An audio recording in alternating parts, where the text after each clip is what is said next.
Europe 1 Matin. Bonjour Stéphane Le Foll. Bonjour. Ministre de l'Agriculture, merci d'être l'invité d'Europe 1 ce matin. Est-ce que vous avez lu la presse d'ailleurs ce matin? J'ai pas vraiment tout lu, j'ai regardé simplement les titres. Ça fait 3 jours de suite, Stéphane Le Foll, 3 jours de suite que la presse décrit cette crise politique. Hollande assiégé à la une de Libération, Hollande l'impasse à la une du Figaro, Moscovici dans la tempête à la une du Parisien, le président face à la tempête à la une de la Dépêche, le grand doute à la une de Midi Libre. Le gouvernement est-il encore en état de gouverner, Stéphane Le Foll? J'ai bien noté, comme vous le faites remarquer, ce que sont les titres et ce qui est la gravité de ce qui s'est passé avec les aveux de Jérôme Cahuzac. Tout le monde, et moi le premier, en a parfaitement conscience, et surtout du trouble que tout ça suscite chez les Français.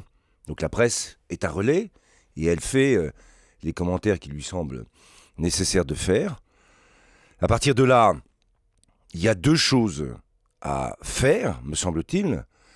La première, c'est de ne pas non plus accélérer ou s'emballer à un moment où ce qui est le cœur du sujet, c'est la crise économique et sociale. Ne pas s'emballer, et d'accord.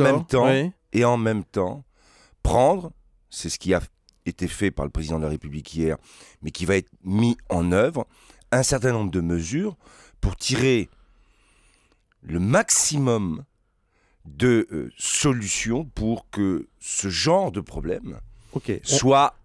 On va y revenir sur ces mesures. Mais je sais que Stéphane, de toute façon, on pourra, je le dis aussi au passage, sur la modernisation de la vie politique, sur l'exemplarité.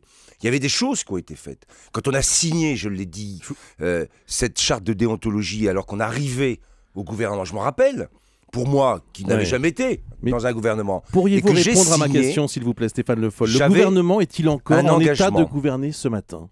Mais écoutez, le gouvernement est-il en état de gouverner? Le gouvernement, nous revenons du Maroc, a pris des décisions dans des relations économiques, commerciales et politiques. Le gouvernement a pris des décisions et va en prendre sur la question qui est posée de l'état des comptes publics de la France que, je le dis et je le rappelle, nous avons trouvé avec des déficits et l'endettement. Ne dites pas, est-il en capacité? Ça, c'est technique, Stéphane Le Foll. Moi, je vous pose une question par rapport à la confiance dont vous avez besoin pour diriger le pays, tout simplement. On a reçu un mandat il y a combien de temps, Monsieur Toussaint? Il y a 11 mois, presque pile. 11 mois. Ouais. Donc, ce mandat que nous avons reçu à la fois avec l'élection du président de la République et au niveau des législatives...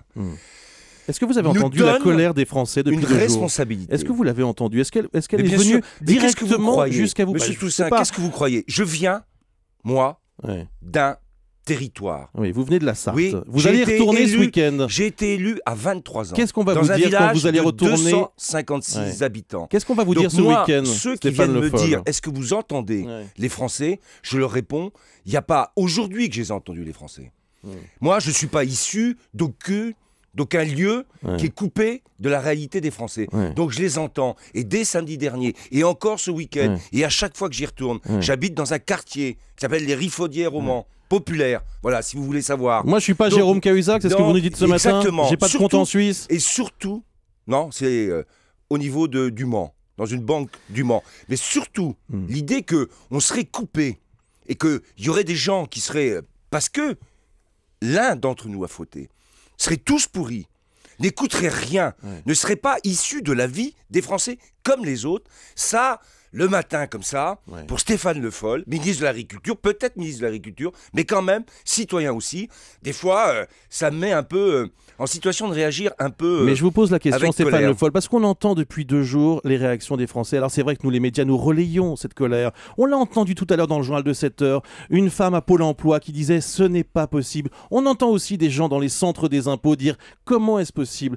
Est-ce que vous entendez ça? Et est-ce que vous avez le sentiment que ce qu'a annoncé François Hollande sur le perron de l'Élysée, ça va suffire à calmer cette colère? La question aujourd'hui, c'est qu'est-ce que vous faites? Qu'est-ce que vous pouvez faire? Est-ce que vous avez le sentiment que, par rapport à ce que vous venez de dire, sur la question de l'emploi en particulier, là, la question qui nous est posée est liée pas simplement à la crise morale, qui existe, je ne la nie pas. Je mesure parfaitement ce que ça a comme conséquence. Je les entends aussi, ceux qui disent tous pourris. C'est pour ça que de temps en temps, il faut aussi rappeler que c'est pas vrai. Mais en même temps, la question de l'emploi, vous en parliez avec ceux qui aujourd'hui ont la menace d'un licenciement. Eh bien, ça, c'est une question de fond. Mais pour résoudre une telle question, c'est pas non plus parce que on est arrivé au gouvernement, qu'on a essayé de mettre en œuvre tout un tas de mesures. Ça a été annoncé et avec cette boîte à outils qui fait sourire de temps en temps. Mais maintenant, il y a un engagement qui doit se traduire avec des résultats. Moi, je mesure tout à fait le fait que les Français aujourd'hui se disent « Mais qu'est-ce qui se passe ? Pourquoi nous, on n'a aucun signal qui nous vient de manière positive ?» C'est ça qui s'ajoute. Stéphane Le Foll, il faut qu'on arrive à sortir la France de la crise. On voit bien que vous êtes là, comme Manuel Valls d'ailleurs aux 20h de France 2 hier soir, vous êtes là ce matin pour éteindre le feu. Comment on le rallume ? Qu'est-ce que vous allez faire ? Ça, je rallumerai pas le feu dont vous parlez, en tout cas. Moi, la seule chose que on rallume la confiance. La confiance. Quand on rallume la lumière. Vous voyez ce que je veux dire ? La lumière, d'accord. Ça, c'est... Comment on fait ? D'abord, je l'ai dit, il y a tout ce qui concerne la République, la démocratie et ce qui sera pris comme décision. Il faut un traitement de choc, Stéphane Le Foll. C'est ce qu'a dit Caroline Roux tout à l'heure, c'est ce que tout le monde dit. Écoutez, les traitements de choc, il faut à la fois être clair sur les objectifs, tout ce qui va être de la responsabilité de la République exemplaire. Puis deuxième point, c'est la sortie de la crise. Il faut qu'on arrive à préparer cette sortie de crise. On ne peut pas parler aux Français uniquement en leur disant que la veille, pour le lendemain, c'est une catastrophe. Toute la question, je l'ai déjà dit, économique qui est posée, c'est de faire que l'appareil productif français se redresse. On a aujourd'hui de l'épargne. Il y a des propositions sur la table, en particulier Karine Berger, avec le transfert d'une partie de l'assurance vie pour les PME, PMI. L'investissement en France, c'est la condition par laquelle on redressera et on préservera notre modèle social. Stéphane Le Foll, remaniement, oui ou non ? Je n'ai pas à répondre à cette question. Je suis ministre de l'Agriculture. Vous le souhaitez ou pas ? C'est pas moi. Je pensais bien que je ne vais pas vous donner une réponse. Ce n'est pas mon avis qui compte. Est-ce que c'est le pire moment depuis le début du quinquennat ? C'est un moment extrêmement difficile. Le pire ? J'ai dit que c'était un moment difficile. Merci Stéphane Le Foll, merci d'avoir été l'invité d'Europe 1 ce matin.